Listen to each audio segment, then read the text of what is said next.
Welcome back to Unleashed. This is Sheila Paylan reading Archbiases. My very first mentor when I started my UN career was Charles Michael Dennis Byron, then president of the International Criminal Tribunal for Rwanda. Knighted by Queen Elizabeth II and later appointed to Her Majesty's Privy Council, he was widely known as Sir Dennis, and sometimes even addressed as Lord Byron. But to me, he was always simply Judge. I'll never forget when he once sat me down after a long day in court to offer one of his priceless nuggets of wisdom. I had been insisting, a little too naively, about impartiality as a fair trial right to mean that judges must be entirely free of bias, as if justice required a mind scrubbed clean like a blank slate. He smiled with the patience of a guru and said, "It's not that judges don't have biases. It's that they must know what their biases are so as not to let them make their decisions for them." That reflection became a lifelong working method for me. It taught me to hold a mirror to my predispositions before pointing a finger at anyone else. It became the compass I used when I investigated or examined evidence of war crimes. In those moments, the only way to get closest to the truth was to discipline my assumptions so that I could truly hear the voices of victims who'd been silenced or doubted, while also learning to recognize when a witness might not be telling the truth. It was hard enough to practice this in the context of foreign conflicts, but at least there I could keep some professional distance. Now, working on Armenia-Azerbaijan and Nagorno-Karabakh, it's even more difficult because I more closely identify with the victim group. That closeness sharpens my sense of responsibility, while at the same time testing the very impartiality I previously thought of in more abstract terms. As an Armenian, I am perceived as inherently biased on these issues, and as annoying as it might be to admit it, there is inevitably some truth to that. In the early days of trying to raise awareness for Artsakh during and after the 2020 war, editors often, though luckily not always, rejected my pieces, dubbing me someone with skin in the game. I resented the implication that, as an Armenian, my voice couldn't be trusted because of my identity. Meanwhile, the supposedly more balanced pieces that sailed through publication often missed the mark, flattening asymmetries of fact and power until they distorted the reality on the ground. This cult of balance on both sides presents a seductive fallacy. If there are two narratives, the truth must sit politely somewhere in the middle. But because so much of my work has been in spaces where violence and law collide, I recognize how dangerous this fallacy can be. Isn't justice meant to lean toward the side that has been harmed? And isn't it, in fact, more interesting and honest for a more directly affected member of the conversation to take a good hard look at the other side's perspective and attempt to wrestle something meaningful from it? Of course, there are cases where complexity forbids easy conclusions and where humility demands we pause. But the refusal to take a side can embolden perpetrators, and the refusal to name harm can be its own harm.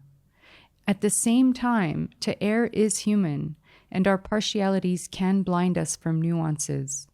So, when we find ourselves in the eye of any dispute or disagreement, the task is to test our own story, examine the opposite with objective rigor, and let the evidence, not the performance of neutrality, do the deciding.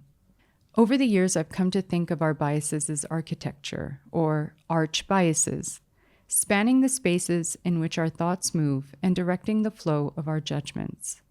Some arches are load-bearing and obvious: loyalties to our families, communities, national stories, moral axioms we acquired early and never really questioned. Others are decorative but no less influential: the cultural tastes we use to police the boundaries of belonging, the professional habits we defend because they reassure us that we are competent.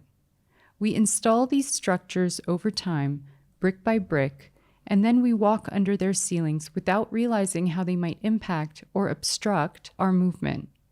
Gender is a field where these obstructions are especially stubborn. The fact that men often carry ingrained stereotypes against women needs no repeating. But I have seen how patriarchal expectations infiltrate even the minds of women who would never consciously uphold them. We internalize the script that confidence in a man is leadership, but in a woman is arrogance. That a man's decisiveness is clarity and a woman's is coldness. That assertive women are somehow off-key.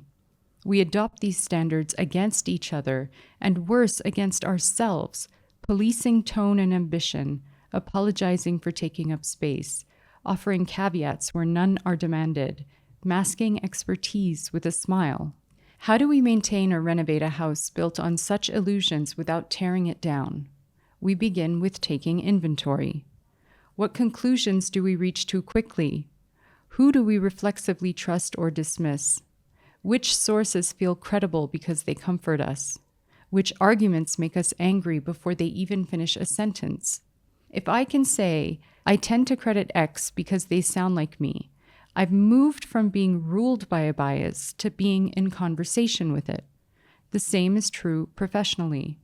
Before taking an interview or drafting an opinion, I try to ask myself, what do I want to be true here? That want is a bias. It's also a clue as to where I have to be extra cautious. We need the same kind of introspection as we navigate the long and painful road towards peace between Armenia and Azerbaijan. When emotions run high and wounds are still raw, our archbiases tilt and harden. For Armenians, the impulse is to dig in, to defend, to claim, to protect, mourn, rage, vindicate. For Azerbaijanis, the instincts are much the same. None of this is unnatural. The danger is not in having these biases, it's in pretending that we don't, because it pulls us away from what peace actually requires: reconciliation and mutual recognition of each other's humanity and of each other's pain, rights, and place in the future of this region.